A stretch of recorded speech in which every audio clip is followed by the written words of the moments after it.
नमस्कार, आप देख रहे हैं एनएमएफ न्यूज। मैं आपके साथ शबनम। जरा सोचिए, अगर आप रात को सही सलामत अपनी दुकान या व्यवसाय को बंद कर सोए हुए और सुबह पता चले कि वक्फ बोर्ड ने उस पर कब्जा कर लिया तो कैसा लगेगा। जी हां, ऐसा ही कुछ हुआ है राजकोट में। गुजरात के राजकोट में एक चौंकाने वाला मामला सामने आया, जिससे न सिर्फ बीजेपी भड़क उठी बल्कि हिंदू समाज भी गुस्से में आ गया। दरअसल बताया जा रहा है कि राजकोट में 3 दुकानों पर रातों रात वक्फ बोर्ड ने कब्जा किया और वहां जो हिंदुओं की 3 दुकानें बताई जा रही थी, उसमें से सामान निकालकर बाहर फेंक दिया और लोग चिल्लाते रहे, चीखते रहे, लेकिन किसी ने उनकी एक ना सुनी और सामान को बाहर फेंकते हुए बताया जा रहा है कि वक्फ बोर्ड ने तीनों दुकानों पर कब्जा कर लिया। गुजरात के राजकोट में वक्फ बोर्ड की कार्रवाई को लेकर विवाद खड़ा हो गया है। पुराने राजकोट के दानपीठ इलाके में नवाब मस्जिद के परिसर में 3 दुकानों को मस्जिद के लोगों ने जबरन ताला तोड़कर खाली करा दिया। दुकानों का सामान बाहर फेंकने और इस गैर कानूनी कार्रवाई से माहौल काफी गर्मा गया है। बताया जा रहा है कि ये 3 दुकानें पिछले 60 साल से अलग अलग हिंदू परिवारों के पास किराए पर थी। दुकानदारों का कहना है कि वक्फ बोर्ड की तरफ से कानूनी प्रक्रिया अपनाने के निर्देश दिए गए थे, जिसमें नोटिस देना और बातचीत करना शामिल था। बावजूद इसके भी मस्जिद प्रबंधन ने ताला तोड़कर सामान बाहर निकाल दिया। ना कोई बातचीत की गई, ना कोई नोटिस दिया गया और रातों रात इनका दुकानदारों का सामान बाहर फेंक दिया गया। दुकानदार चीखते रहे, चिल्लाते रहे, बात करने की अपील करते रहे, लेकिन किसी ने, मस्जिद कमेटी प्रबंधन ने एक ना सुनी और सामान बाहर फेंक दिया। हालांकि पिछले कुछ समय से वक्फ बोर्ड जिस तरीके की हरकत कर रहा है, उस पर लगातार बवाल छिड़ा हुआ है। कहा जाता है कि वक्फ बोर्ड कहीं पर भी अपना दावा ठोक दे रहा है। पिछले दिनों खबर आई थी दिल्ली के कुछ स्मारकों पर वक्फ बोर्ड ने दावा ठोक दिया, कुछ सड़कों पर दावा ठोक दिया, कुछ मंदिर पर दावा ठोक दिया।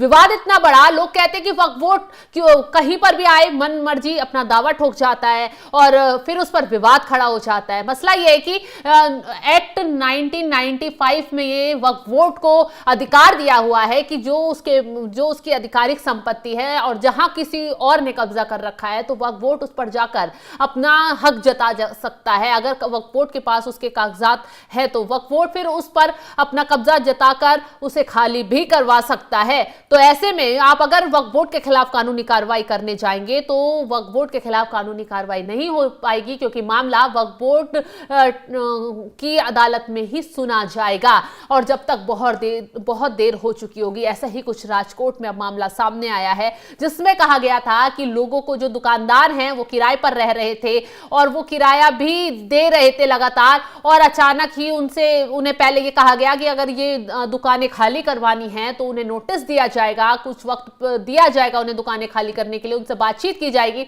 हालांकि ऐसा नहीं किया गया और आखिरी वक्त में वक्फ बोर्ड से जुड़े लोगों ने उस पर अपना दावा ठोकते हुए दुकानों से लोगों का सामान बाहर फेंक दिया और वहां पर कब्जा कर लिया। दुकानदारों का कहना है कि वो अहमदाबाद के रहने वाले हैं और वहां पर वो अपनी दुकानदारी चला रहे थे, लेकिन अब वो वक्फ बोर्ड की इस हरकत के खिलाफ कानूनी कार्रवाई करेंगे और यहां अपने हक के लिए लड़ेंगे कि अचानक इस तरीके से आना और कब्जा करना और सामान बाहर फेंक देना वाकई में चिंता का विषय बन गया है। तो ऐसे में जिस तरीके से वक्फ बोर्ड पर बीते कुछ दिनों से बहस छिड़ी हुई है, बीजेपी वक्फ संशोधन बिल लाने चाहती थी जिसमें सुधार के लिए कुछ कमेटी बनाई जाती, कुछ लोगों को उसमें शामिल किया जाता, जिसमें गैर मुस्लिम लोगों को भी शामिल किया जाना था, लेकिन विपक्ष ने जमकर इसका विरोध किया। विपक्ष नहीं चाहता था कि वक्फ बोर्ड में कोई संशोधन किया जाए। हालांकि आरोप लगता रहा कि विपक्ष ये इसलिए कर रहा है कि एक पक्ष उनसे नाराज हो जाएगा और यहां मुसलमान फिर वोट बैंक जो है मुसलमानों का विपक्ष से खिसक जाएगा अगर विपक्ष ने वक्फ बोर्ड के खिलाफ आवाज नहीं उठाई और अफवाहें फैलाई गई कि वक्फ बोर्ड को खत्म करने की साजिश रची जा रही है। हालांकि ऐसा नहीं था। यह बिल फिर जेपीसी के पास चला गया, जहां ये इस पर चर्चा चल रही है लगातार। वहीं वक्फ बोर्ड को लेकर विवाद इसलिए भी खड़ा हो रहा है कि अभी हाल ही का मामला देख लीजिए, संभल में जहां हिंसा भड़की थी मस्जिद में सर्वे के दौरान, उसके बाद उसके सामने खाली पड़ी जमीन पर एक चौकी का निर्माण चल रहा था। इसी बीच असदुद्दीन ओवैसी ने आकर चौकी को वक्फ बोर्ड की जमीन बता दिया, कुछ पेपर्स अपने ट्विटर पर वायरल कर दिए और कहा कि वक्फ बोर्ड की जमीन है, गैरकानूनी तरीके से सरकार कब्जा कर उस पर चौकी बनवा रही है, वहां खतरनाक माहौल पैदा करने की कोशिश की जा रही है। हालांकि प्रशासन और डीएमओ ने साफ साफ कहा कि अगर वक्फ बोर्ड की जमीन है तो यहां पर दस्तावेज लाएं, हम जांच पड़ताल करेंगे, लेकिन अभी तक किसी ने कानूनी हक यहां पर नहीं जताया है।